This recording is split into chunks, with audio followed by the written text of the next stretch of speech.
All parties conference کے انعقاد کے فوراً بعد نون لیگ کے خواجہ آصف کی جانب سے زرداری مخالف گفتگو کر کے اپوزیشن اتحاد میں دراڑیں ڈالنے کی کوشش کے بعد پاکستان ڈیموکریٹک موومنٹ کے مستقبل کے حوالے سے یہ اہم ترین سوال گردش کر رہا ہے کہ کیا حزب اختلاف کا یہ اتحاد اپنے مقصد کے حتمی اصول تک برقرار بھی رہ پائے گا یا نہیں، خصوصاً جب تمام اپوزیشن رہنماؤں کے خلاف مقدمات چل رہے ہیں اور حکومت دباؤ میں آنے کے بعد انہیں توڑنے کے لیے سلیکٹیو ڈیل کی آفر بھی کر سکتی ہے۔ اپوزیشن کی بڑی جماعتوں کا اتحاد پاکستان ڈیموکریٹک موومنٹ میں مسلم لیگ نون اور پیپلز پارٹی پیش ہیں، جبکہ جمعیت علماء اسلام فے کو بھی اس احتجاجی تحریک کا ایک اہم کردار تصور کیا جا رہا ہے۔ تاہم یہ بھی ایک سچ ہے کہ تینوں جماعتیں گزشتہ ادوار میں ایک دوسرے کی سیاسی مخالف رہ چکی ہیں اور متصادم سیاسی نظریات بھی رکھتی ہیں۔ ماضی میں پیپلز پارٹی اور نون لیگ ایک دوسرے پر حکومتوں کو گرانے یا پارلیمان میں ایک دوسرے کے خلاف جوڑ توڑ کے الزامات عائد کرتی رہی ہیں۔ اس کی حالیہ مثال سن 2018 میں سینٹ چیئرمین کا انتخاب تھا، جب نون لیگ کی حکومت کے دوران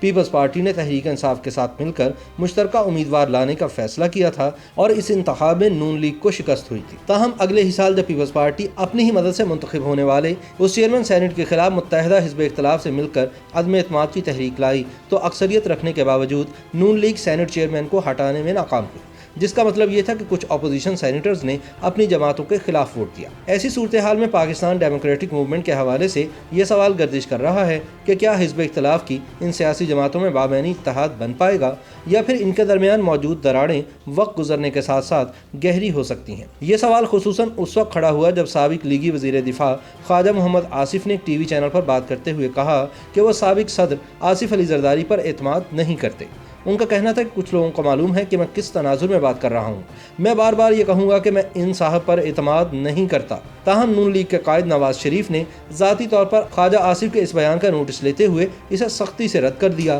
اور کہا کہ میں آصف زرداری کی تہہ دل سے عزت کرتا ہوں اور ان پر بھرپور اعتماد بھی کرتا ہوں۔ انہوں نے یہ بھی کہہ دیا کہ خواجہ آصف کا موقف ان کی جماعت یعنی مسلم لیگ نون کا موقف نہیں ہے۔ تاہم سوال یہ ہے کہ ماضی قریب میں بوٹ کو عزت دینے کے بیانیے کے سرخیل خواجہ محمد آصف کو زرداری صاحب پر تنقید کرنے کی ضرورت کیوں پیش آئی؟ پیپلز پارٹی والے سمجھتے ہیں کہ خواجہ آصف کے اس بیان کے پیچھے ایک ایجنڈا تھا جس کا مقصد اپوزیشن اتحاد کو نقصان پہنچانا ہے۔ پیپلز پارٹی کے ایک ترجمان نے بھی خواجہ آصف کے بیان پر سخت رد عمل دیتے ہوئے انہیں مشکوک شخص قرار دیا ہے جن پر ان کی اپنی جماعت کی قیادت بھی اعتماد نہیں کرتی۔ پیپلز پارٹی ترجمان کا کہنا تھا کہ خواجے کو اپنے آقاؤں کی جانب سے پی ٹی ایم اتحاد کو سیبوتاژ کرنے کی ذمہ داری سونپی گئی ہے۔ تاہم سیاسی تجزیہ کار سمجھتے ہیں کہ اس نوعیت کی متحدہ حزب اختلاف کی تحریکوں میں ابتدائی طور پر ایسی مشکلات کوئی نئی یا انہونی بات نہیں ہے۔ صحافی اور تجزیہ کار راشد رحمان کا کہنا ہے کہ پی ڈی ایم میں شامل تین بڑی جماعتوں پیپلز پارٹی، مسلم لیگ نون اور جمعیت علماء اسلام فے سے فطری اتحاد کی توقع رکھنا غیر حقیقی ہے۔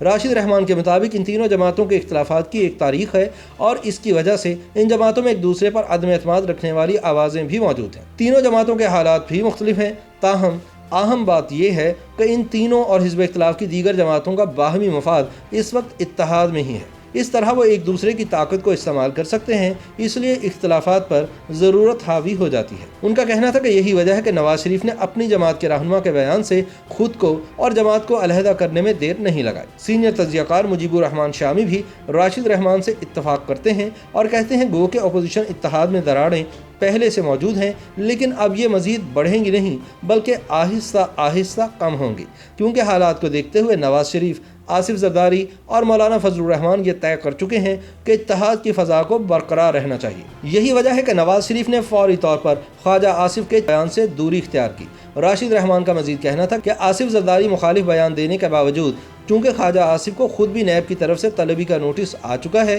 اس لیے انہوں نے آصف زرداری سے اپنی غیر محتاط گفتگو پر معذرت بھی کر لی ہے۔ راشد رحمان کا استدلال ہے کہ پی ڈی ایم کی تحریک میں ایسی آوازیں سامنے آتی رہیں گی، تاہم ان جماعتوں کی اعلیٰ قیادت ان پر قابو پا سکتی ہے۔ ان کے مطابق نواز شریف اور ان کی جماعت پی ڈی ایم میں مرکزی حیثیت حاصل کر چکی ہے اور ان کے فیصلوں کی اہمیت ہوگی۔ اس حوالے سے مجیب الرحمان شامی کا کہنا تھا کہ جوں حزب اختلاف کی تحریک آگے بڑھے گی، اس قسم کی آوازیں دب جائیں گی۔ ان جماعتوں کی قیادت ایسی آوازوں کو دبا دے گی جیسا کہ خواجہ آصف کے معاملے میں دیکھنے میں آیا۔ راشد رحمان کے مطابق نواز شریف ہمیشہ سے اپنی جماعت اور پیپلز پارٹی کو بھی یہ منوانے کی کوشش کرتے رہے ہیں کہ مولانا فضل الرحمان کو ساتھ لے کر چلا جائے، لیکن راشد رحمان اس تاثر کو نہیں مانتے کہ نون لیگ یا پیپلز پارٹی کے اندر سے عدم اعتماد کی آوازیں اٹھانے والے رہنما پی ڈی ایم کو سیبوتاژ کرنے کی نیت سے اسٹیبلشمنٹ کے ہاتھوں میں کھیل رہے ہوں گے۔ شامی کہتے ہیں کہ خواجہ آصف کو بھی نیب کی طرف سے طلبی کا نوٹس آ چکا ہے، اس لیے وہ خود بھی ذاتی طور پر پارٹی کی عادت کی آواز سننے کی طرف مائل ہوں گے۔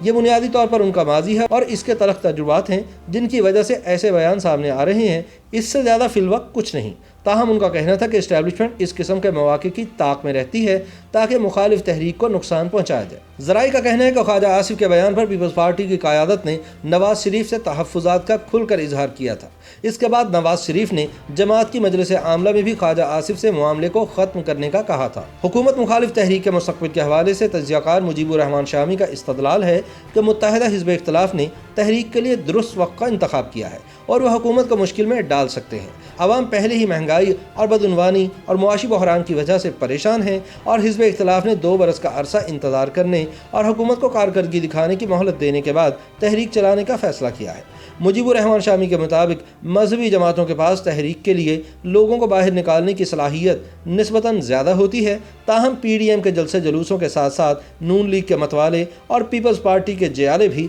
سڑکوں پر نکلیں گے۔ YouTube پر گوگلی نیوز دیکھنے کے لیے youtube.com کی سرچ بار میں googly news T V type کریں۔ گوگلی نیوز کے پیج پر سرخ رنگ کے سبسکرپشن والے بٹن پر کلک کرنا نہ بھولیے۔ YouTube پیج پر اپلوڈ ہونے والی ویڈیوز سے باخبر رہنے کے لیے بیل آئیکن پر کلک کیجیے۔ آپ کو ہر نئی ویڈیو کے بارے میں نوٹیفیکیشن موصول ہو جائے گا۔